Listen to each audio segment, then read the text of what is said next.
What's up YouTube, it's your boy Kakashi Crypto. This is how it's going down. In this episode we'll be talking all about Chainlink and its comparatives, so stay tuned for that. Look at the timestamps below if you don't want to look at the whole video. Without further ado, let's get into the video. Defi, what do you want to do tonight? The same thing we do every night, Pinky. Try to take over the world. Having money on my mind, I have the money in my pocket. Bone marrow roasted, spread it on the rosemary bread, lightly toasted, drizzle with the vinaigrette. So right here we have the total market cap for the DeFi altcoins. This is based off of the futures trading price on FTX exchange, as you can see represented here. So in terms of an Elliott wave, just to be very simple, it's categorized by, I think, maybe 3 moves. So you have the first pump, the retracement, the second pump, the retracement, and then the final pump. Now in terms of it playing out to how it always plays out, I'll put something on the screen. It doesn't always play out like that, so you sort of have to restart it.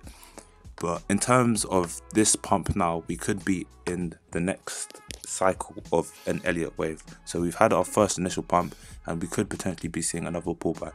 So as you've seen here, I've drawn a fractal based upon the previous price movement that we had over here. So this isn't like a guaranteed thing, this is purely speculative, so just bear that in mind. But if we are in the first wave of an Elliott wave, then expect a pullback to these levels here where we saw a lot of resistance before having another pump to the upside, because I personally don't believe that DeFi is dead.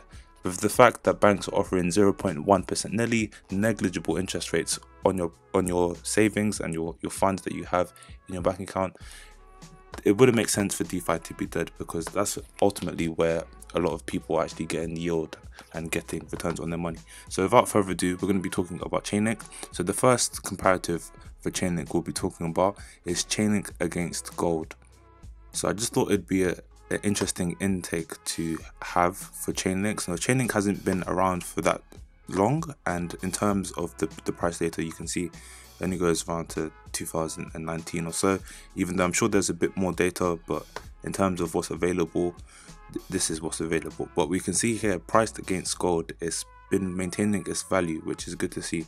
So what do we know about gold? We know that gold is a store of value. The older generation, they tend to flock to it to store their wealth, although historically gold hasn't really been a good retainer of your wealth, as we've seen it go down in value, and only recently has it been in a bull run, as opposed to certain other assets which continuously go up. But regardless of that, gold seems to be doing well. We can see here that in March everything crashed, including the link valuation against gold, and it had a dip to 0.0009 ounces of gold per Chainlink. It had a nice steady retracement, and it was trading just below this upwards trading channel that we're having, and then it just exploded basically during summer when we had the DeFi boom, and ultimately it's been retesting against it ever since. So in terms of the trend line, you could draw this in several different ways, but ultimately this line has the most touches, whether it's below or the touches that we've had above it. But ultimately now we are sort of, we've had a nice sort of pump in terms of the valuation against gold. If you are looking to get in on Chainlink against gold, and you're a gold bug, and you may be hedging between gold and Chainlink, then you can sort of look to this trend line here, and then when this touches it, you could sort of look to enter Chainlink. However, I don't think this is the best measure of when to enter Chainlink. You would need to take into consideration several other factors, as well as the price, and if downward momentum is continuing. But we can see here that this trend line has been well respected, and I do believe it will continue to be well respected.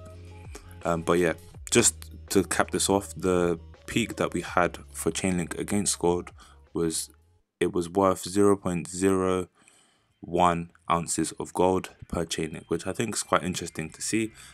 If Chainlink is to be a crucial part of DeFi and of the crypto space, with CBDCs needing on-chain data for their price feeds, then I do believe this will continue to appreciate in value, as this is basically is priceless in terms of the fundamental structure for crypto and the whole markets, because on-chain data and oracles, it's not spoken about enough, to be honest. So if you're one of these people to be getting in on Chainlink, back here, I envy you really, because I only got into crypto like May or so. So next up we have the Chainlink valuation against USD. So this sort of shows an upwards trending channel for Chainlink, and it's been well respected. Ultimately, this could break at any time. However, this middle trend line here, this main trend line, is similar to how it was with gold. It's been well respected. We've been below it several times, bouncing below it, and then now we are bouncing above it. But anytime we do retrace to this trend line here, it is, in my opinion, a sort of good time to get in on Chainlink, as we have seen parabolic moves from the respective trend line to the upper trend line here. Now with this upwards trend line, this one isn't really set in stone, but I've just drawn it against I've just drawn it against the places that have the most touches, basically. So I could have drawn it from here to here, however that wouldn't really make sense. It doesn't seem that, not visually appealing, but statistically correct. So that's why I've drawn it like this. You could draw it a bit more skewed to the downside, however I think how it is okay. Just Control Z. But if this is to be respected going forward, then I do believe that we could start to see Chainlink surge to the upside, if not in December, in Q1, when Bitcoin has at least gone to its all-time high. So that we could potentially see we could potentially see a $34 Chainlink in the next couple of weeks or so. That would be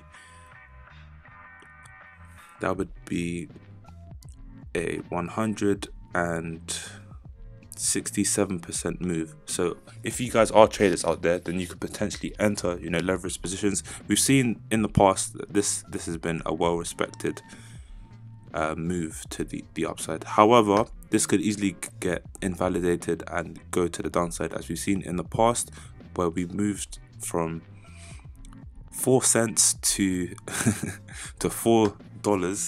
So it did a 10x in the matter of a couple months. It came down to this medium trend line here, and then it ultimately broke down. However, I don't believe that we would break down. I believe that this is already the breakdown that has occurred from the overvaluation of around $20 to $7. So I believe that we could potentially continue to trend to the upside, especially with Bitcoin booming, and it basically hit an all-time high for the year of around $18.5 or so. So in January 2021, I do believe Bitcoin will hit an all-time high, then get rejected, and then all of these altcoins will pump. However, this is not financial advice. This is purely speculation, and this is my thoughts on the market. I haven't entered a long position. I haven't even entered a spot position for Chainlink yet. I'm eyeing up the coins that I'm going to enter. I'm being very strategic about it. So that is Chainlink against USD. Bear in mind, for what would be the optimum entry price against USD, it would be for it to touch this median upwards trend line here. So that would be around $11 or so, $12 or so, based upon the historical upwards trend line. Okay, so last on the list of Chainlink comparatives is the Chainlink against Bitcoin comparative. So basically, much like the other trend lines, we have, well, not much like the other trend lines actually. In terms of the Chainlink to Bitcoin comparative, this one is retraced all the way to what I would say is the median upwards trend line. So if you were to buy Chainlink with Bitcoin, it would be a good time, in my opinion. This is something that I'm considering and that I haven't done yet. But looking at it historically, we've seen that it's been a very, very well respected upwards trend line, which, like I said, it can get invalidated at any point in time and could just capitulate and start to trend downwards. However, given the narrative of oracles, CBDCs, where this space is headed, with all these institutional investors entering this space, with this market cap of cryptocurrency being so small and the future has ahead of it, I don't believe that this will be the end of Chainlink. And looking, the market cap is around 4 billion or so, 5 billion. it's still a baby in comparison to Bitcoin's market cap. Bitcoin's market cap is around 320 billion or so. And then the next biggest cryptocurrency would be Ethereum, being around 50 billion or so. However, that could change, and that's just off the top of my head. But you guys need to think about the narratives of crypto, where it's headed. Bitcoin being digital gold, Ethereum being basically digital money and Web 3.0, then Chainlink being the sort of financial infrastructure, the price data feeds behind all of that new digitalized cryptocurrency world. Another oracle to have in mind is Band, but this video is based on Chainlink, so I'm not really going to be talking about Band protocol today, but it's just something to bear in mind. So at the moment, we can see here that the Chainlink to Bitcoin comparative is basically touching this trend line. So at the moment, it's around 75,000 satoshis for one Chainlink. In the highs of summer, we saw it go all the way up to around 165,000 satoshis per Chainlink. So if this was to repeat, much like the USD dollar valuation, I'm sure it would do a nice let's just see actually. So yeah, that would be a roughly 1.2x in terms of your satoshi gains if it was to reach the all-time highs. If it was to surpass that and potentially go even higher, you could see potentially 2.3x or even higher. And this is just from now to Q1 2021. Obviously, in my opinion, I believe that the bull run will end in around October, December-ish, end of next year sometime. So if this trend line is to continue, this is just purely conjecture. Don't take this as financial advice or whatever, okay guys? But if this trend line is to continue, then we could see boom bust cycles like so. We could see Chainlink anywhere from 250,000 satoshis all the way up to, I don't know, 600,000 satoshis, which would just be astronomical gains based upon the entry price that we are currently based on or based at the moment. So yeah, just something to bear in mind. This seems to be a nice pattern. This seems to be a nice pattern that's playing out nicely, and I want to give credits to Benjamin Cohen as well.